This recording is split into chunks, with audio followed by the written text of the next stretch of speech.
Inspirational. Powerful. Perceptive. Others-oriented. Fun. Wise. Uniquely dedicated. Deeply spiritual. Incredible leadership. Extremely compassionate and caring. There's so many words that could describe Sister Helen.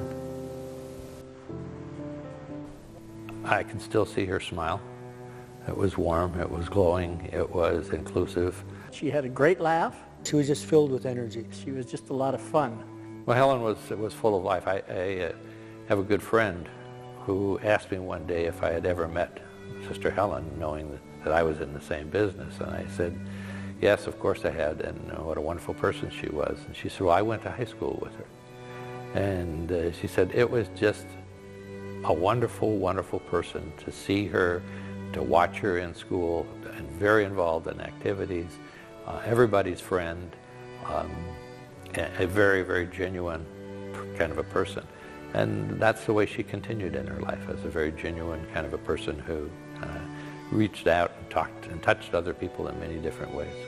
She just was so real, and such an honest person, and was able to be very direct and make her point without it ever being hurtful. Being very understanding, but also not afraid to hold people accountable. She was an incredibly warm lady. At the same time, she had a no-nonsense quality to her, but incredibly encouraging. Helen was direct, but respectful. She had an air of compassion, and yet you knew that she was about business. Not stern, but you knew she was serious, and yet she made things fun. She had the ability to develop a friendship with you, and you would swear that you were one of her best friends. But in doing that, as you watched her over a couple of years, she treated everybody like that. And you saw her ability to communicate and to listen with everyone. It was truly remarkable. The more I got to know her, the more I realized she was who she was, no matter what she wore, or where she was, or who she was with, or what she was doing, or whether she was chairing a committee or sitting on it, or whatever. Sister Helen was Sister Helen, no matter what. She just showed that kind of persistence and that kind of spirit that didn't get knocked down by all of the obstacles in the way. She liked to have a good time. She liked to learn about people. She was a very sensitive person who loved people, loved kids. It was also fun to go to the Home of Good Shepherd and watch her around the children that were there. They loved her. The kids made her day happy, and of course she made them happy. She had a tremendously strong belief in the potential of young women, despite their struggles or their difficulties. The kids that lots of people turn their backs on, she believed in. She was passionate to advocate for them. There aren't too many advocates out there for the underprivileged, the at-risk, and she was just a great voice. And I think if you look to her, it gives you inspiration. On our values statement in our program, one of the cornerstones of that is, when in doubt, ask yourself, what impact would this decision have on children? And I think that comes from Helen. Her investment in seeing children as so critical to society. Children are important in part of the scheme of everything we do. Well, they're our future. Preparing for whatever's next is why we work with kids. Many kids don't start off on their journeys with very easy paths, and if they're going to really be enriched and grow and become who they want to be, they need people that can sometimes have to fill some of those parental roles, and that takes special people who really care and really invested in them, that have a great deal of patience, which was certainly a synonym for her. She had the ability to listen to kids, have some empathy, but didn't sympathize with them to the extent that they could run over her. Her work is the work of caring for people, and that's going to go on forever. She didn't talk about the children as much as she talked about the people delivering the service. You know, she's really concerned about who did the work, who was the person on the front lines doing the work, who were the administrators. She was really always very conscious of that. Her heart was so much into the line staff, the people who worked directly with the kids, and she did a wonderful job of modeling for them what you needed to do. Helen was always very concerned about quality and making sure the people delivered it were people of quote character, if you will. I mean, people that could do a good job in her opinions. While she certainly had spent a lot of energy seeing that things were done and done right, she did not do it in an excited mode that would make it easily off track or get others their emotions overriding what really need to be thought out thoroughly.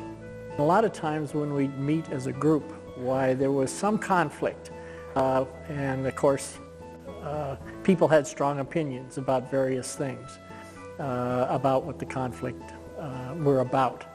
And she had an incredible ability to calm the group and not allow emotions to get out of hand. So she was an incredible leader in terms of pulling us together and making us such a strong organization.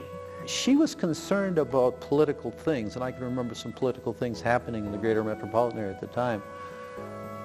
But she always got back to the basics. We need to be concerned about what's going on in the children's home and the care we're giving and the experience, and is the legislature going to fund education so we can do what we need to do in residential treatment?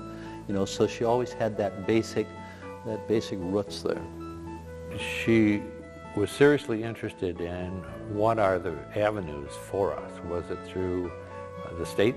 Was it through the State Department of, at that time, Human Services? Was it at a national level? Did we need to have some specific legislation that would make some inroads for us and for kids? And so it was a thoughtful process that she came up with. At the same time, she expressed a lot of concern about what will this mean for kids who really need care and help. She was very much an encourager. She was a quiet lady for the most part, did mostly listening, so that when she talked, she usually had something pretty profound to say, and so people then listened. I remember going down, a meeting being called. It was held at Home of the Good Shepherd, and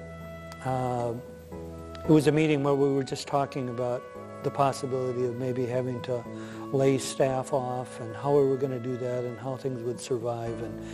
And I remember her sitting in on the meeting. I don't think she chaired it. She just sat in on the meeting. And I remember a number of us going around and telling how difficult it was in the times.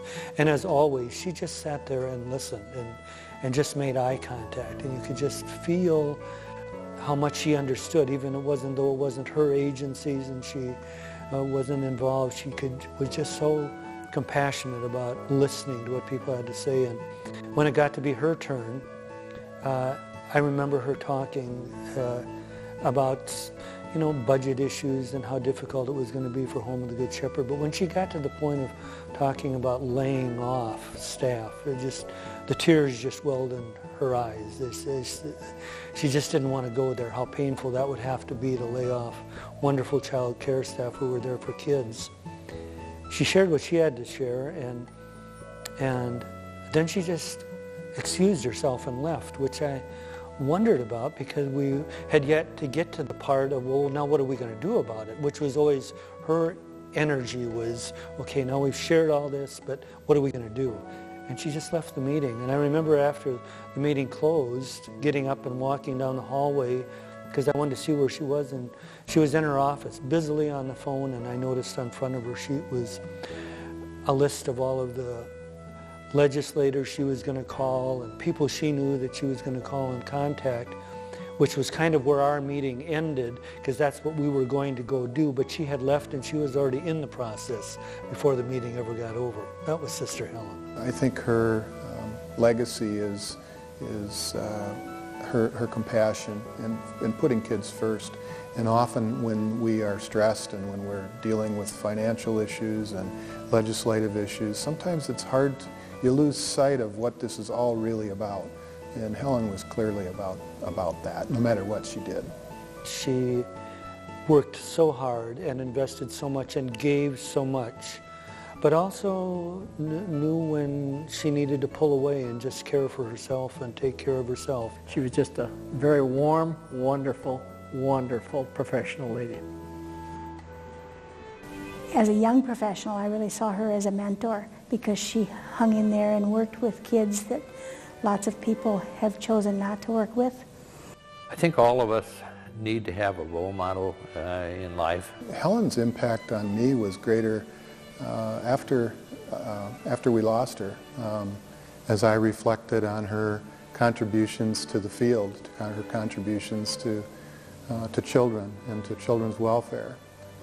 She became a role model for me and ultimately for people that I worked with, passing on some of her values and some of her styles. I have a different job now in Florida that I've had for the past many years, and Sister Helen's picture still sits on my desk with my mother and my children and other things. I keep a picture of her above my desk, just reminding me sometimes to keep my own behavior in check and to really try and live what she did for kids, which is believing in their strengths, believing in their potential, and not giving up when the obstacles come into your path. Helen was the kind of inspiration to me that she always encouraged me that we can figure it out, we can get it accomplished. If Sister Helen was there, there was just a bit of encouragement that never kind of let us get too far down. The values that she stood for very obviously in her work were cornerstones for what a lot of us have tried to become and tried to emulate. She was definitely one of those people that just I've always admired in life, and feel just as close to her and feel she's just as real today as before she passed away. She's been gone a long time now, but the memories still flow when I see her picture, and she still is an inspiration to me today. She certainly impacted my life, and I think the lives of many, many children. We don't know how many people she really has impacted, and so to carry on that tradition is, I think, extremely important.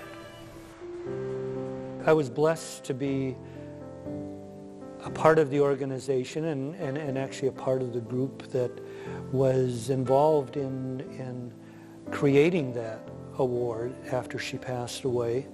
Well, it was created very specifically and very purposefully. When we set it up, it was one, to honor her memories, but also to pass on to people, child care particularly, that thought of achieving a high level of excellence and doing a good job, and that organizations should submit people that they thought had gone above and beyond the cause. The award is the council's way of keeping her legacy alive, to recognize people that Helen tried to teach us were important in this work that we do.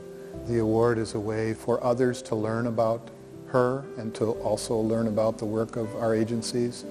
An award to really recognize the very hard work done by nonprofits and by line staff who work directly with the kids. When I see the people receiving the award each year, even years after she's been gone, I think they really do. I'm hoping that each of them get a sense of her spirit and a sense of what she had to offer both her colleagues and young people. Sister Helen was always a head taller than most. She just represents the best qualities of working with youth and families.